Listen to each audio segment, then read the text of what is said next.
അപ്പോൾ ഇന്ന് ഞാനും കുഞ്ഞാവയും അമ്മയും പോകുന്നത് കുഞ്ഞാവക്ക് അടുത്ത ആഴ്ച ഓളെ കോളേജിലെ ഓണപരിപാടിയാണ്. അപ്പോൾ അവൾക്ക് ഡ്രസ്സ് എടുക്കണമെങ്കിൽ എപ്പോൾ ഒപ്പരം ഞാനും വേണം.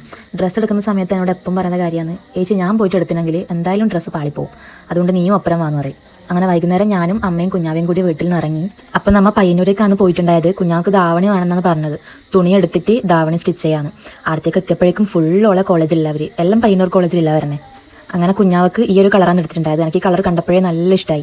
അതിനൊരു ചന്ദന കളർ വരുന്ന ഷോളും നല്ല ഉണ്ടായിരുന്നു. അത് കണ്ടപ്പോഴേ ഞാൻ പറഞ്ഞു കുഞ്ഞാവനോട് വേറെ ഏതും എടുക്കണ്ട, അതന്നെ എടുത്താൽ മതി എന്ന് പറഞ്ഞു. അങ്ങനെ തുണിയും എടുത്തു, ലൈനിങ്ങും എടുത്തു. അമ്മ നേരെ ബില്ലാക്കാൻ വേണ്ടി പോയി. ഇതിപ്പോൾ സ്റ്റിച്ച് ചെയ്യാൻ നമ്മൾ നാട്ടിൽ തേച്ച് തന്നെയാണ് കൊടുക്കുന്നത്. ഞാൻ നല്ലൊരു മോഡൽ കണ്ടുവച്ചിട്ടുണ്ടായിനി. അപ്പോൾ കുഞ്ഞാവി ഡ്രസ്സ് സ്റ്റിച്ച് ചെയ്ത് ഇട്ട വീഡിയോ ഞാൻ വേറൊരു വീഡിയോയിൽ ഇടുന്നതായിരിക്കും. നല്ല അടിപൊളി ഉണ്ടായിരുന്നു സ്റ്റിച്ച് ചെയ്തിട്ട്. കുഞ്ഞാവ് ഓണപരിപാടിക്ക് പോയപ്പം ആ ഡ്രസ്സ് കണ്ടിട്ട് കുറേ പേര് ചോദിച്ചിട്ടുണ്ടായിരുന്നു ഡ്രസ്സ് ഇടുന്നാണ് എടുത്തത്, തുണി ഇടുന്നാണ് എടുത്തത്. അത്ര നല്ല അടിപൊളിയായിട്ടാണ് ഡ്രസ്സും അതുപോലെ സ്റ്റിച്ചിങ്ങും നല്ല അടിപൊളിയായിട്ടാണ് ഉണ്ടായത്. അങ്ങനെ തുണി പെരുതി നടന്ന ക്ഷീണത്തിൽ നമുക്ക് നല്ലോണം വിശന്നു. അങ്ങനെ 3 ഷവർമ പ്ലേറ്റും അതുപോലെ 3 പൈനാപ്പിൾ ജ്യൂസും പറഞ്ഞു. അങ്ങനെ ഫുഡെല്ലാം കഴിച്ച് പുറത്തിറങ്ങിയിട്ടാകുമ്പോൾ ഞാൻ അമ്മയോട് പറഞ്ഞു നമുക്ക് കുറച്ച് ഫ്രൂട്ട്സ് മേടിക്കാമെന്ന് പറഞ്ഞു. അങ്ങനെ റംബൂട്ടാനും സവർജില്ലയും പേരയ്ക്കും മേടിച്ചിട്ടുണ്ടായിനി. എനിക്ക് റംബൂട്ടാൻ ഭയങ്കര ഇഷ്ടമാണ്, അമ്മക്ക് പേരയ്ക്ക് ഭയങ്കര ഇഷ്ടമാണ്. റംബൂട്ടാൻ ഏതാ വേണ്ടതെന്നില്ല തിരിഞ്ഞ് ഞാൻ തന്നെ എടുത്തു. അവർ തരുന്നത് അധികം കേടായതല്ലായിരിക്കും. എനിക്ക് കുറേ അങ്ങനെ കിട്ടിയിട്ടുണ്ട്.